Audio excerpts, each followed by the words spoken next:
আসসালামু আলাইকুম বন্ধুরা, কেমন আছো? আশা করি সবাই ভালো আছে। আমি আল্লাহর মতো অনেক অনেক ভালো আছি। এই দেখো, এগুলো হচ্ছে সরপুঁটি মাছ। তো তোমাদের ভাই আজকে সকালে এনেছে টাটকা সরপুঁটি মাছ, নদীর মাছ। তো মাছগুলো আমি ভালো করে ভেজে নিচ্ছি। সরপুঁটি মাছ আমার খুবই পছন্দ, তাই ভাবছি রেসিপিটা তোমাদের সাথে শেয়ার করব। তো পুরোটা ভিডিও দেখো আর আমার সাথে থাকো আমি কীভাবে সরপুঁটি মাছ রান্না করি। তো আজকে আমি ফুলকপি আর নতুন আলু দিয়ে সরপুঁটি মাছটা রান্না করব। তারপর দিয়ে দেবো একটি কড়াই, তারপর দিয়ে দেবো তেল। বন্ধুরা, ভিডিওটা ভালো লাগলে একটা লাইক করে দেবে আর পুরোটা ভিডিও দেখার অনুরোধ রইল।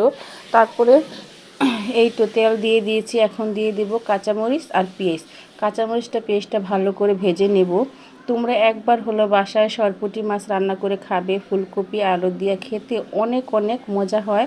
তোমরা রান্না করে খেলেই বুঝতে পারবে। তারপর দিয়ে দিচ্ছি একটু পানি, কেননা পানি যদি না দিই তাহলে মশলাটা পুড়ে যাবে, আর মশলা যদি একবার পুড়ে যায় তাহলে রান্নার টেস্টটাই চলে যাবে।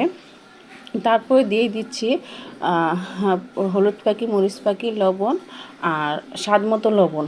তারপর দিয়ে দেবো 1 টেবিল চামচের মতো আদা বাটা। এখন মশলাটা আমি ভালো করে কষিয়ে নিব।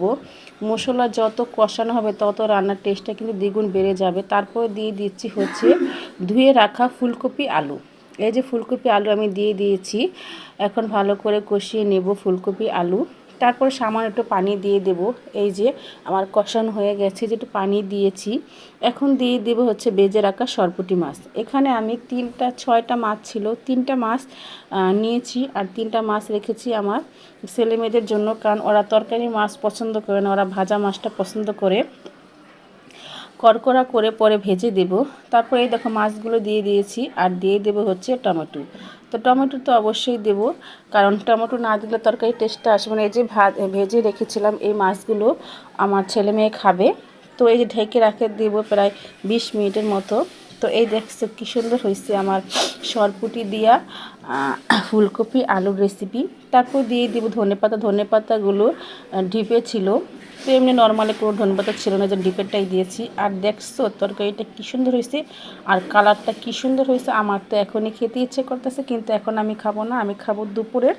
তো ভিডিওটা দেখার জন্য তোমাদের সবাইকে ধন্যবাদ। তোমার সবাই ভালো থেকো, আমার পাশে থেকো। আল্লাহ হাফেজ।